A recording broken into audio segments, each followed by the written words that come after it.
Hello, friends. Dick Foth here with stories to make sense of it all.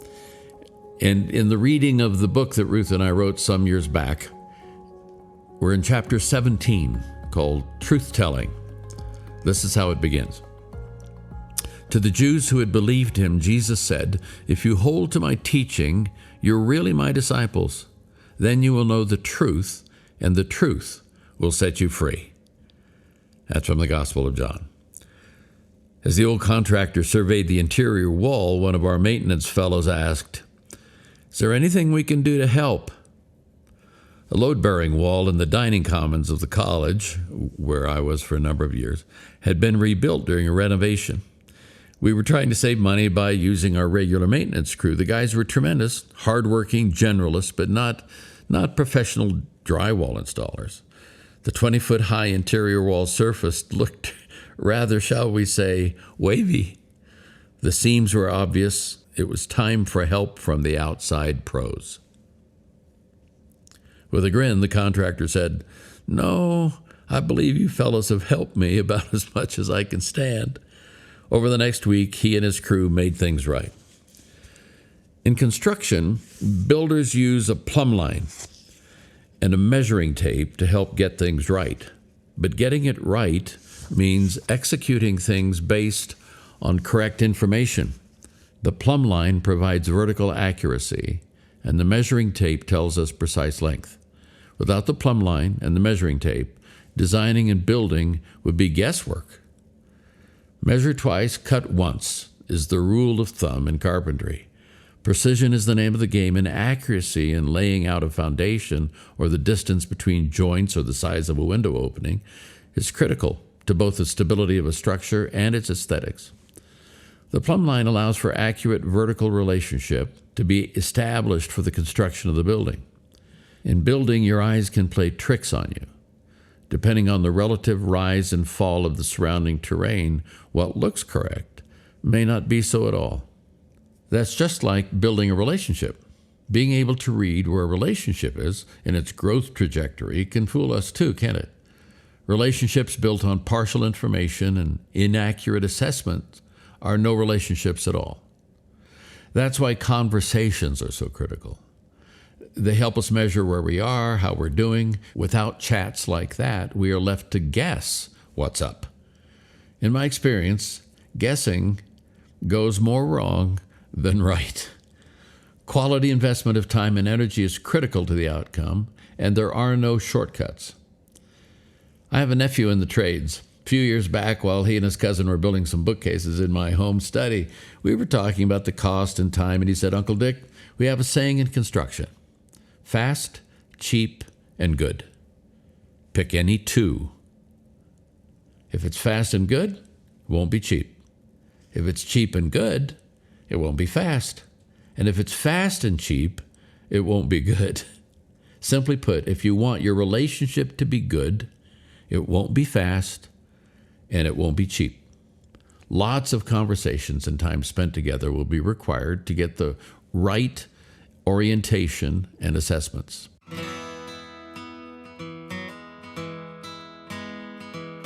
Bill Bryson, an expatriate American living in the Midlands of England, wrote a wonderful book titled At Home. It's a pretty thick tome. This is Foth just parenthetically talking here. But it's a fascinating thing about building and homes and structures. It's a history of housing. It covers everything from huts to Prince Albert Hall in England. He goes into great detail to describe the evolution of indoor kitchens, toilets, the upstairs and downstairs of wealthy English homes, and the advent of hallways and porches. We won't go that far, but let's just consider how the building of a relationship is much like the construction of a house.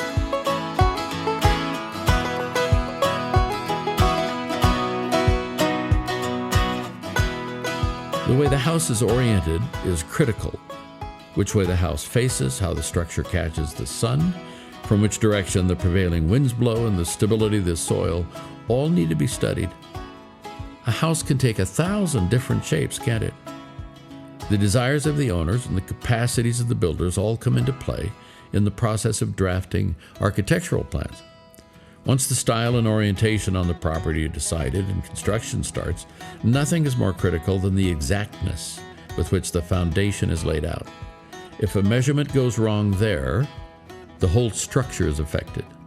Getting the foundation right makes all the difference.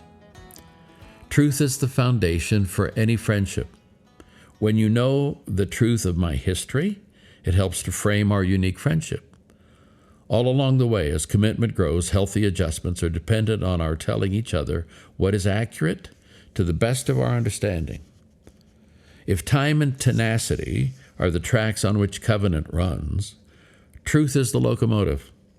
Covenants allow truth to be told. If I believe you will not run away, that you will not bail on me, I can afford to tell you the truth. If I think the truth will cause you to run, I cannot afford that. I'll hold back. But truth is more than simple facts. Truth defines what is real. Relationships are not courtroom trials, and shouting is not the order of the day. But truth simply shared is the basis for all friendships. The truth is expressed at 3 levels. The truth about what I know, the truth about what I think, and the truth about what I feel. In a friendship, all 3 levels are needed to have the complete picture. So how does that kind of truth-telling work? We see how it works in the Garden of Gethsemane with the crucifixion looming when Jesus talks to his Father, his closest relationship. They went to a place called Gethsemane, and Jesus said to his disciples, "Sit here while I pray." He took Peter, James, and John along with him, and he began to be deeply distressed and troubled. "My soul is overwhelmed with sorrow to the point of death," he said to them. "Stay here and keep watch." Going a little farther, he fell to the ground, prayed that if possible the hour might pass from him. "Abba, Father," he said, "everything is possible for you. Take this cup from me, yet not what I will, but what you will." Jesus began his brief prayer to his Father with great affection by calling him Papa, Abba, Hebrew word. Then he said what he knew. Everything is possible for you. Next he said what he had been feeling. Take this cup from me. Then he went on to state what he thought. Yet not what I will, but what you will. Conversations that tell the truth about what I know, think, and feel are covenant conversations. I don't naturally talk that way, I have to admit, but I continue to learn how to. It's the plumb line ruler effect at work. That type of conversation gives us an accurate understanding of where we are, and often where we need to be. I've had hundreds of chats with Ruth over our 50-some years together, when I've heard her say something like this: "Dick, I know you think you have to take responsibility for all those matters, but I think you are spreading yourself way too thin. When I keep bringing the subject up, it feels like you just block me out. It makes me feel that you don't value what I say to you." When you add the natural difference in how men and women talk to each other, things can get dicey. I'll pause there just for you to cogitate on that for a few moments and replay a few conversations you guys have had. Going on, we've observed over the years that men are often quick to say what they think, and women are much better at saying what they feel. But when time is taken to explore what both parties know, feel, and think, we make progress. Speaking this way telegraphs a desire to understand the other person and not to rely on assumptions. Relying on assumptions is futile, and we deceive ourselves when we assume. We don't value the other person when we assume, and in the end, assumption simply settles for less. We owe ourselves more than that. Many years after I left the presidency of Bethany College, I received a letter from a former colleague. It was a cordial but straightforward letter. In short, he recounted a shift in administrative staffing that I had made during our mutual tenures at the school that resulted in a de facto demotion for him. I scrambled a bit, actually, to remember the circumstances, but I finally did, and the substance of his note said, "I know you didn't make the change out of malice.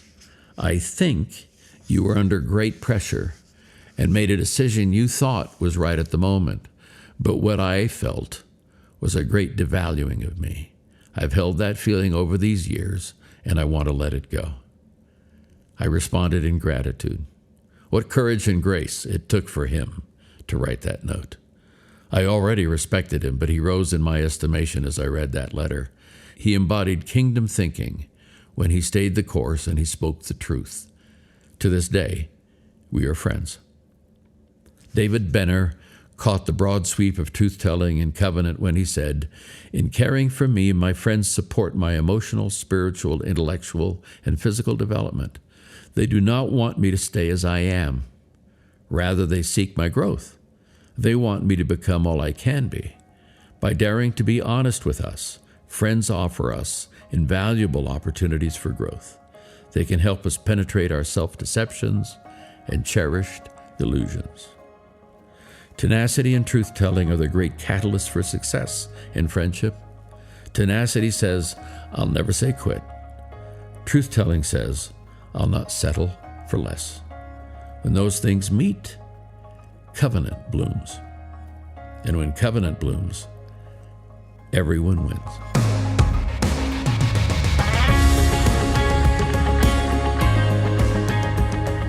Well, I'm out. This is a shorter little broadcast, but sometimes you need shorter because I got lots of words and they don't always correlate with deep truths or great ideas. So God bless. Thanks for being with us. We'll catch you later. Bye-bye.